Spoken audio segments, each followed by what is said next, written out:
পুলিশের গুলিতে সেনানি ছুটিতে মারা গেছিল, তাকে নিয়ে চর্চা হচ্ছে না কেন? 13টি ছেলে গুলিবিদ্ধ হয়ে অর্থের অভাবে এখন ঠিকঠাক চিকিৎসা পর্যন্ত পাচ্ছে না। 17টি ছেলে সম্ভবত অর্থের অভাবে এখন ঠিকঠাক চিকিৎসা পাচ্ছে না। তা নিয়ে কোনো উচ্চবাচ্য আছে? এরা আবার জনপ্রতিনিধি? লজ্জা লাগে এই সমস্ত জনপ্রতিনিধিদেরকে? অভিযোগ এটা বিএসএফ এর নকল ড্রেস পরে অর্থাৎ ফার্জি বিএসএফ সাজে এসে মহিলাদের উপর অত্যাচার করেছে। এর জবাব কে দেবে? এর জবাব তো রাষ্ট্র সরকারকে দিতে হবে। এর জবাব মমতা ব্যানার্জিকে দিতে হবে। আর মমতা ব্যানার্জি যারা প্রতিনিধি আছে তাদেরকে দিতে হবে। যে 17 জনকে যারা গুলিবিদ্ধ করলো তাদের বিচার কোথায়? জামিন আমি আমার সাথে যোগাযোগ করবেন, সেটা নিয়ে কথা বলছি। অনেকে আপনার ভঙ্গিপত শুধু নয়, আপনার ভঙ্গিপত আমার ভাই, আর নির্দোষ ছাড়া তারাও আমার ভাই। আমি আমার ভাইয়ের জন্য লড়াই করি, এটা মাথায় রাখবেন। আমি এই কাগজপত্র অলরেডি চেয়েছি, আমি জামিনের জন্য লড়াই করব। তবে হ্যাঁ, যারা অন্যায় করেছে তারা বেশি যদি শাস্তি হয় তারও আমি কথা বলবো। আমি অন্যায়কারী করতে পারি না। আচ্ছা, সেটা কোর্টে প্রমাণ হবে। কি বলছি বন্ধুগণ, বুঝতে পেরেছেন? তাহলে যে 17 জনকে গুলি করলো, কারা গুলি করলো এটা তদন্ত করতে হবে না? আগামী দিনে গ্রামে যদি রাত বুঝে পুলিশ ঢুকে করবেন না, অনুরোধ করছি, এটা প্রসঙ্গ করে বলছি, যদি বুঝতে পারেন বলেন আসল পুলিশ কি নকল পুলিশ জানবে কি করে? এই বিচারটা কে করবে? তদন্তটা কে করবে? মমতা ব্যানার্জি রাজ্যের মুখ্যমন্ত্রী, তিনি পুলিশ মন্ত্রী, তিনি করেছেন? করেননি। কারণ গুলি খেয়েছে কারা? ভোটাররা। মানুষ তো গুলি খায়নি। মানুষ যদি গুলি খেত তাহলে আপনার জন্য চিন্তিত হতো। আপনাকে তো মানুষ ভাবেনি, আপনাকে ভোটার ভেবে রেখে দিয়েছে। জানেন, গত কদিন আগে দুর্গাপুরে বৈধ কাগজপত্র থাকার পরেও তাদের অত্যাচার করেছে। এই কি হলো তোমাদের? এই কি হচ্ছে? পিছন দিকে তাকাচ্ছে না? হাতিয়ে গেলে বাইরে বসো, কোনো সমস্যা নেই, কোনো সমস্যা নেই। আমার 10টা লোক থাকলে যেভাবে বক্তব্য দিই, আর 5000 লোক থাকলে আমি সেভাবে বক্তব্য দিই।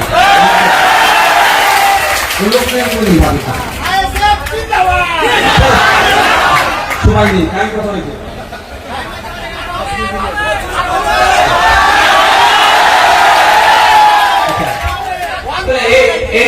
এটার বিচার কে করবে? পুলিশ মন্ত্রী। এখনো করেছেন?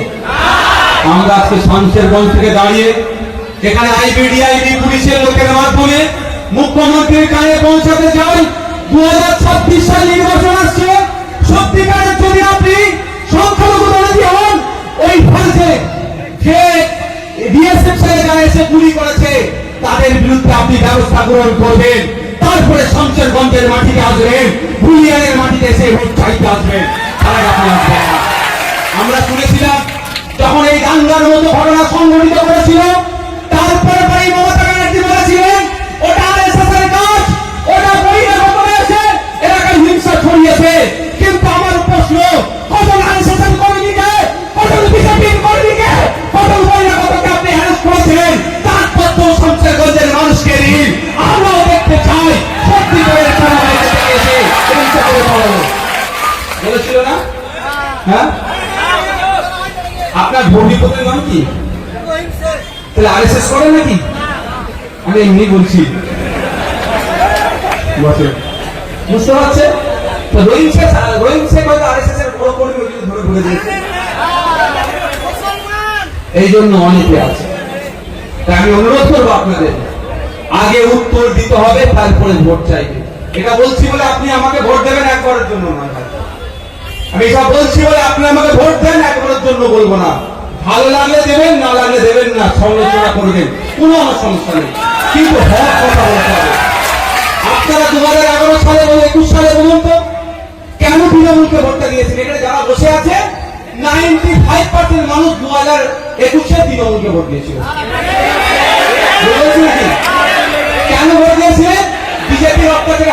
বাঁচার জন্য।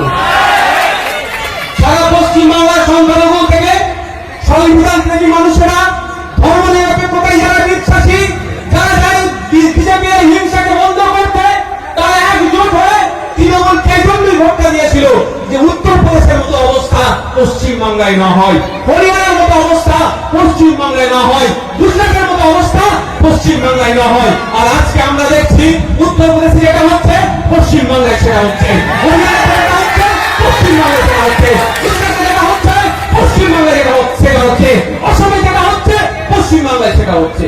তাহলে আমার ভোটটা দিয়ে লাভটা হলো কি ভাই? যদি আমি রিনিয়ার দেবো না, কিন্তু লাভটা কি হলো আপনাদের? আপনারা ভোট দিয়েছেন বিজেপিকে আটকাতে, সমস্যা এখানে। আপনাদের ভোটটা দেওয়া দরকার ছিল এই রোগটাকে নির্মূল করতে। রোগটাকে আগে নির্মূল করতে হবে। বিজেপি তৃণমূলটা ব্যাপার নয়, রোগটা হচ্ছে ব্যাপার। সব পাখি মাছ খায় আর মাছরাঙার দোষ হয়। এখন বিজেপি দেখানো হচ্ছে, বিজেপি তো অবশ্যই চরম সাম্প্রদায়িক রাজনীতি করছে, হিন্দু মুসলমানের মধ্যে বিভেদ লাগানোর চেষ্টা করছে। আর আমরা হিন্দু মুসলমান নির্বিশেষে বিজেপির বিরুদ্ধে আমরা একসাথে লড়াই করবো বিজেপির বিরুদ্ধে। কিন্তু আর যারা সাম্প্রদায়িক রাজনীতি করছে তলে তলে, সেগুলো দেখবেন না।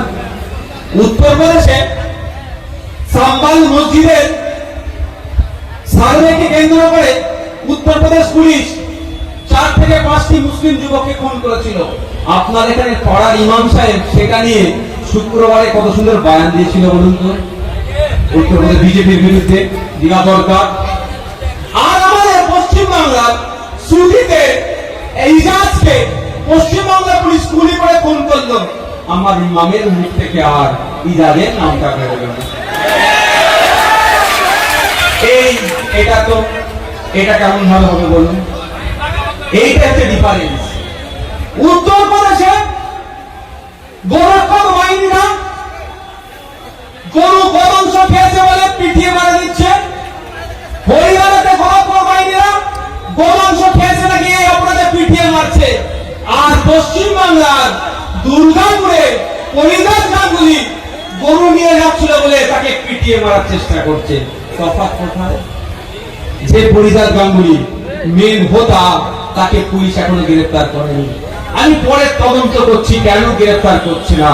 আমার কাছে একটা ভিডিও এসেছে, পোস্ট করেছে ফেসবুকে, সেখান থেকে পেলাম যে দুর্গাপুর আসানসোল দুর্গাপুর ডেভেলপমেন্ট অথরিটির যিনি চেয়ারম্যান তথা তৃণমূলের নেতা, এই বিজেপি নেতা পরিদাস গাঙ্গুলির সাথে জন্মদিবস উদযাপন করছে। আর আপনারা আপনাদের এত লজ্জা এখানে যদি কংগ্রেস করে আর অন্যদিন যদি তৃণমূল করে, ওর মেরে কিভাবে পা ভাঙবো সেই চেষ্টা করছে। দেখুন পরিদাস গাঙ্গুলি এত বড় বড় নেতা, আপনার আমার বাপের বয়সী মুরুখ পিঠার মাথায় মেরে মাথা ফাটিয়ে 8টা সেলাই করে দিল, গলায় দড়ি দিয়ে প্রাণে মারার চেষ্টা করেছিল। ওই পরিদাস গাঙ্গুলির বিজেপি নেতার নেতৃত্বে ওদেরকে গাড়িতে তুলে আগুন লাগিয়ে দেবো বলে চিৎকার করছিল। অকথ্য ভাষায় ধর্ম তুলে গালাগালি করলো। যেই পরিদাস গাঙ্গুলি তার জন্মদিবস উদযাপন করছে তৃণমূলের আসানসোল দুর্গাপুর আপনার ডেভেলপমেন্ট অথরিটির চেয়ারম্যান। আর আপনি আমি ওয়াইসএফ করে ওর নামে কিভাবে মিথ্যা মামলা দিয়ে যায়, ও কংগ্রেস করে ওর নামে কিভাবে মিথ্যা মামলা দিয়ে যায়, ও সিপিএম করে, ও আরো যে রাজনৈতিক দলগুলো আছে ওগুলো করে ওর নামে কিভাবে মামলা দিয়ে যায়, আমি আপনি বুকেশ করে দেখছি। হ্যাঁ, আমাদের লজ্জা থাকা উচিত। আপনার বড় নেতা বিজেপি নেতার সাথে বসে জন্মদিনের কেক কাটছে, আর আপনি এত বড় নেতা হয়ে গেছেন, পাড়ার আপনার প্রতিবেশী সকাল বিকাল যাকে এক জায়গায় রাখে তার নামে মিথ্যা মামলা, তাকে মারবো কি করে সেই অপচেষ্টা করছে। এগুলো বন্ধ করতে হবে।